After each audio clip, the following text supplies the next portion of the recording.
Hello student, बाबा Indradev girls educational institute के online classes में आपका स्वागत है। आज हम डीएलएड फोर्थ सेमेस्टर के शैक्षिक प्रबंधन और शैक्षिक प्रशासन विषय में पहला लेसन संस्थागत नियोजन एवं प्रबंधन के बारे में टॉपिक विद्यालय प्रबंधन के उद्देश्य के बारे में बताने जा रहे हैं। तो देखिए, किसी भी विद्यालय प्रबंध का मुख्य उद्देश्य जो होता है वो यही होता है कि हम अच्छे से अच्छे तरीके से शिक्षा देने का कार्य करें और साथ में उस विद्यालय प्रबंध को ये भी पता करना चाहिए कि हम अपने उद्देश्यों में कहाँ तक सफल हो रहे हैं, कहाँ तक अपने उद्देश्यों को सफल करने में प्रयास कर रहे हैं। तो आइए देखिए, जानते हैं विद्यालय प्रबंधन के निम्न उद्देश्य हैं। पहला है इसमें अध्ययन अध्यापन के लिए उचित वातावरण। देखिए, चाहे विद्यालय प्रबंध हो या कोई भी प्रबंध हो, उसके लिए सबसे पहले वहाँ का वातावरण उसके अनुकूल बनाना। जैसे विद्यालय प्रबंधन है तो उसमें कैसा वातावरण होना चाहिए। सबसे पहले तो जो भौतिक संसाधन है, भौतिक संसाधनों में जिन चीजों का समन्वय था, जैसे भवन है, खेल का मैदान है, उपयुक्त हवादार और प्रकाश वाले कमरे हों और विभिन्न प्रकार के और भी संसाधन हो। जैसे विद्यालय एक होना चाहिए, वो बाउंड्री होनी चाहिए, चार दीवारी होना चाहिए जहाँ पे शोरगुल बिल्कुल ना हो, मेन रोड से थोड़ी दूरी पे होना चाहिए जिससे उस विद्यालय का वातावरण बना रहे।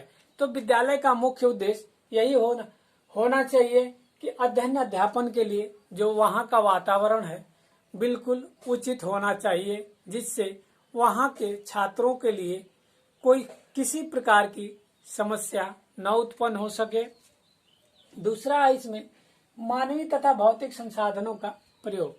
देखिए, बताया गया था विद्यालय प्रबंधन में संसाधनों में बताया गया था मानव संसाधन, भौतिक संसाधन और वित्तीय संसाधन।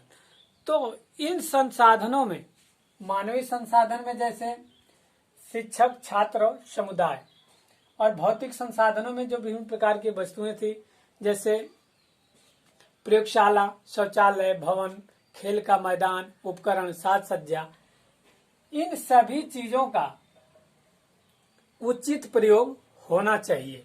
जैसे आप खेल के मैदान बनवाए हैं विद्यालय में, तो वहां पे खेल कराया जाता है कि नहीं। और भी जैसे पुस्तकालय है, पुस्तकालय में पुस्तकें रखी जाती है कि नहीं, बच्चे वहां पुस्तक लेने आते हैं कि नहीं, पुस्तक पढ़ने आते हैं कि नहीं। यदि नहीं आते तो उनको प्रेरित करें, विद्यालय के लाइब्रेरी में पुस्तकें लेने के लिए प्रेरित करें। जो खेल का मैदान है, वो खेल के मैदान में बच्चों को खेल खिलाएं। चाहे और भी जो उपलब्ध संसाधन है, जैसे फर्नीचर है, प्रयोगशाला है, उसमें जाने के लिए प्रेरित करें और ये बताएं कि आप इनसे सीखें और इनकी सुरक्षा करें। जैसे हमारा पेयजल है, शौचालय, इनके बारे में बताएं कि इन्हें हमें कैसे यूज करना है, किस प्रकार से साफ सफाई रखनी है। इन संसाधनों का प्रयोग सही से कराना है और इनके बारे में बताना है। ये विद्यालय प्रबंधन का मुख्य उद्देश्य है। तीसरा है इसमें शिक्षकों तथा कर्मचारियों में आत्मविश्वास।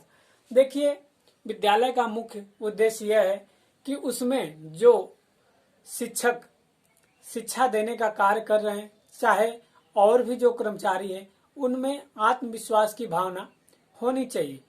जब शिक्षक और कर्मचारी एकजुट रहेंगे, एक योजना बनाकर कार्य करेंगे, तो वे अपने लक्ष्य को अचीव कर लेंगे, प्राप्त कर लें। जैसे शिक्षक को चाहिए कि जो भी विषय पढ़ाते हैं या जिस कक्षा में जो विषय पढ़ाते हैं उनको पहले योजना बना लेनी चाहिए, फिर योजना बनाकर जाके बच्चों को शिक्षा देनी चाहिए। तीसरा है जटिल शैक्षिक कार्य को सरल बनाना। देखिए, जो जटिल शैक्षिक कार्य, जो जटिल विधि से शिक्षा का जो कार्य है, उसको अनेक आधुनिक तकनीकी के द्वारा सरल बनाया जाए। जैसे खेल विधि और विभिन्न प्रकार की जो विधियां थी, जैसे खेल विधि, चित्र विधि, मॉन्टेसरी विधि इत्यादि विधियों के द्वारा जो जटिल शैक्षिक कार्य उनको सरल बनाया जाए। बच्चों को अच्छे से अच्छे, आसानी से आसानी तरीके से शिक्षा देकर जो जटिल शिक्षा का काम है उसको सरल बनाया जाए। ये विद्यालय का मुख्य उद्देश्य है। पांचवा इसमें पॉइंट है निरंतर मूल्यांकन को सरल बनाना। देखिए, मूल्यांकन का अर्थ ही होता है मूल्यों का अंकन, अर्थात हमारी शैक्षिक अधिगम की स्तर किस अवस्था तक पहुंची है, इसका आकलन करना ही मूल्यांकन होता है। तो निरंतर मूल्यांकन भी होना चाहिए और मूल्यांकन को सरल बनाना चाहिए, और मूल्यांकन बिल्कुल विश्वसनीयता और वैधता होनी चाहिए मूल्यांकन में, और उसको सरल बनाना चाहिए। छठवां इसमें प्रयोग तथा अनुसंधान के अवसर प्रदान करना। देखिए, छात्रों को प्रयोग के अवसर देना चाहिए, अत्यधिक उनको वस्तु के बारे में बताई जानी चाहिए, और जो विभिन्न प्रकार की प्रयोगशालाएं हैं, प्रयोगशाला में जाने के अवसर देना चाहिए। उनको खुद, अनुसंधान का अर्थ होता है खोज, तो उनको खोज करने का अवसर देना चाहिए, या गृह कार्य के रूप में भी उन्हें कोई टॉपिक देना चाहिए, कोई टॉपिक के बारे में लिखने को बताना चाहिए। और शिक्षक खुद भी इस कार्य में अपने को लगाएं, वो भी नए नए शिक्षण विधि की खोज करें और बच्चों को नए तरीके से शिक्षा देने का कार्य करें। तो विद्यालय प्रबंधन के मुख्य उद्देश्य में यही था, और यह हमारा लेसन यहाँ से समाप्त होता है। देखिए, कुछ क्वेश्चन है इसमें, जैसे दे देता है कि विद्यालय प्रबंधन में कितने संसाधनों का समन्वय होता है। तो हमने इसको बताया था 3 संसाधनों का समन्वय है, भौतिक संसाधन, मानवीय संसाधन और वित्तीय संसाधन। और पूछ देता है कि मानवीय संसाधन में कितने का समन्वय होता है। तो मानवीय संसाधन में 3 ही का समन्वय होता है, शिक्षक, शिक्षार्थी और समुदाय।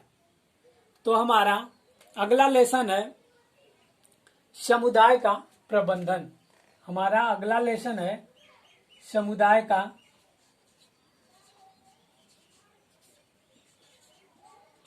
प्रबंधन। और समुदाय के प्रबंधन में हम विभिन्न प्रकार के समुदाय का प्रबंधन, जैसे ग्राम शिक्षा समिति, महिला प्रेरक दल, मातृ संघ, मातृ पितृ संघ, अभिभावक संघ इत्यादि के बारे में जानेंगे। धन्यवाद।